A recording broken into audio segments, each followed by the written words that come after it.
വളരെ സജീവമാണ്. അല്ല, ഞാൻ അതിനെക്കുറിച്ചൊന്നും സംസാരിക്കുന്നില്ല. അവരിപ്പോഴും ഇടതു മുന്നണിയുടെ ഭാഗമായി പ്രവർത്തിക്കുന്ന ഒരു പാർട്ടിയാണ്. അപ്പൊ അതിനെക്കുറിച്ചൊന്നും എനിക്ക് പ്രത്യേകമായിട്ടുള്ളൊരു കമന്റ് പറയാനില്ല. അവരുടെ ആ ഒരു വിശ്വാസ്യതയെ ചോദ്യം ചെയ്യുന്ന തരത്തിലുള്ള ഒന്നും ഞങ്ങളുടെ ഭാഗത്തൊന്നും ഉണ്ടാവില്ല. പക്ഷെ ഞങ്ങൾ നിങ്ങളോട് നേരത്തെ പറഞ്ഞിട്ടുണ്ടായിരുന്നു, തെരഞ്ഞെടുപ്പിന് മുൻപായി കേരളത്തിൽ വിസ്മയങ്ങളുണ്ടാവും.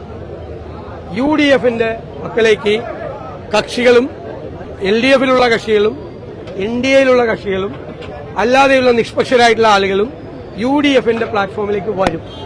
അത് ഉറപ്പായിട്ട് വരും. അത് ആരൊക്കെയാണ് എന്ന് ദയവ് ചെയ്തിപ്പോ ചോദിക്കരുത്. അത് സമയത്ത് തീർച്ചയായിട്ടും നിങ്ങളെ അറിയിക്കും. കേരളത്തിൽ ഈ ഗവൺമെന്റ് ചെയ്യുന്നത് എന്താ? ഇപ്പൊ സർക്കാർ ചെലവിലാണ് മുഴുവൻ തെരഞ്ഞെടുപ്പ് പ്രവർത്തനം നടത്തുന്നത്. ഈ മുഖ്യമന്ത്രിക്ക് നാണമുണ്ടോ?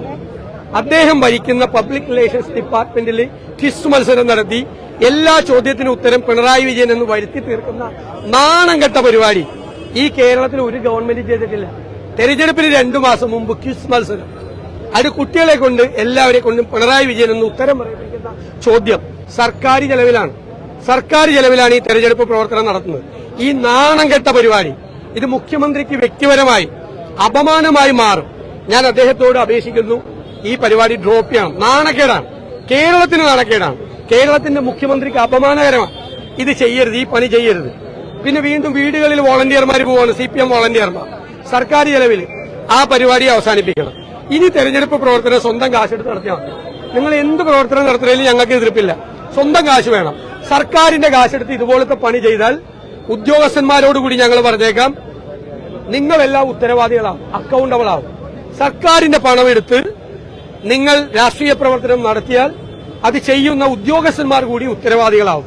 ഞങ്ങൾ ഏതറ്റം വരെ നിയമയുദ്ധം നടത്തിയും ആ പണം സർക്കാരിന്റെ ഖജനാവിൽ നിന്ന് CPM തെരഞ്ഞെടുപ്പ് പ്രവർത്തനം നടത്താൻ വേണ്ടി എടുക്കുന്ന പണം ഞങ്ങൾ തിരിച്ചടപ്പിക്കുക തന്നെ ചെയ്യും. ഒരു സംശയമാണ്. വിസ്മയം എന്ന് പറയുന്നത് കേരള കോൺഗ്രസിന്റെ വരവായിരിക്കുമോ, അത് UDFന്റെ ഒരു അസറ്റ് ആവുമോ, എങ്ങനെയാണ്? അപ്പൊ വിസ്മയം എന്ന് പറയുമ്പോൾ നേരത്തെ പറഞ്ഞ വിസ്മയം ഉണ്ടാവും. അത് വരുമ്പോഴല്ലേ വിസ്മയമാവുള്ളൂ. വന്നാൽ മതി, വരുമ്പോ കറക്റ്റായിട്ട് പറയും. കുറച്ചു ദിവസം കൂടി വെയിറ്റ് ചെയ്യും, അപ്പൊ കറക്റ്റായിട്ട് അറിയാൻ പറ്റും.